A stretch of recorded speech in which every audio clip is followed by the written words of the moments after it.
सभापति महोदय, राष्ट्रपति जी के अभिभाषण पर जो धन्यवाद का प्रस्ताव सदन के सामने प्रस्तुत है, उसका समर्थन करने के लिए मैं खड़ा हुआ हूं। राष्ट्रपति जी का जो अभिभाषण है, उसमें देश के लिए नई दिशा का निर्देश देने की कोशिश की गई है। राष्ट्रपति का अभिभाषण देश को नई दिशा देने की दिशा में बहुत ही उचित कदम है।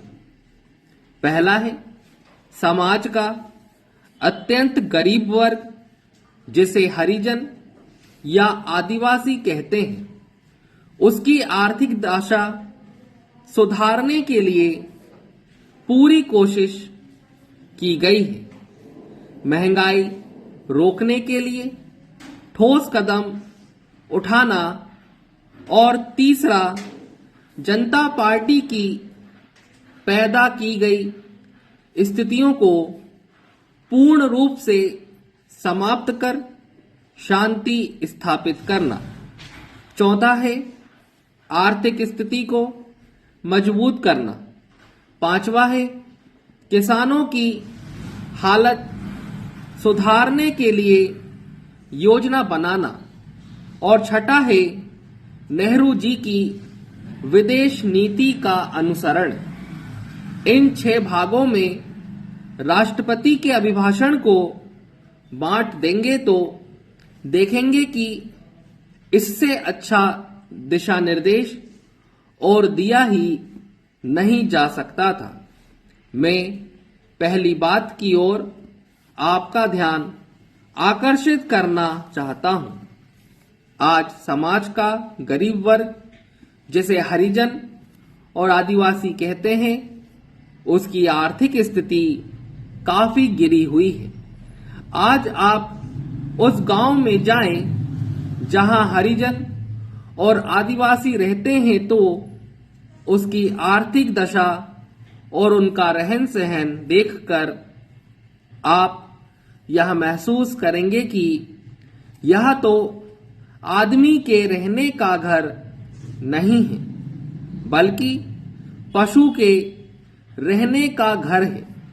हमारे प्रधानमंत्री जी के कुशल नेतृत्व में 20 सूत्री कार्यक्रम जो चला, उसके अंदर हम यह दावा तो नहीं करते कि हमारी सारी की सारी समस्याएं हल हो गईं, लेकिन उससे हमारे हरिजन और आदिवासी लोगों के अंदर यह भावना पैदा हुई कि आज की सरकार ही एक सरकार है जो उसकी दशा में सुधार ला सकती है और उनकी आर्थिक हालत में परिवर्तन ला सकती है।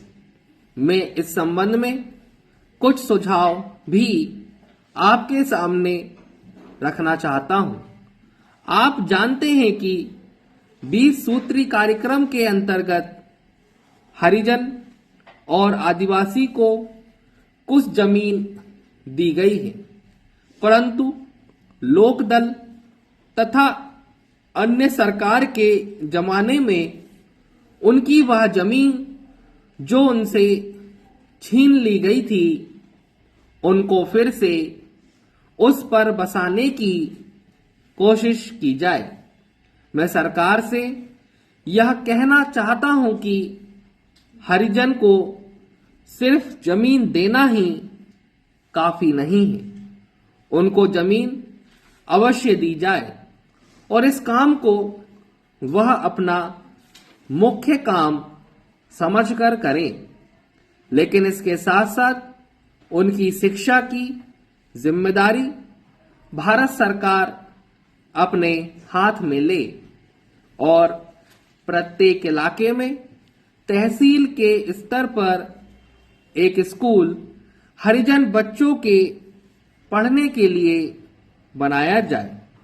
जब तक हरिजन में शिक्षा नहीं आएगी, तब तक उसके आर्थिक ढांचे में सुधार नहीं आ सकता। इन अल्फाज के साथ मैं अपना भाषण समाप्त करता हूं।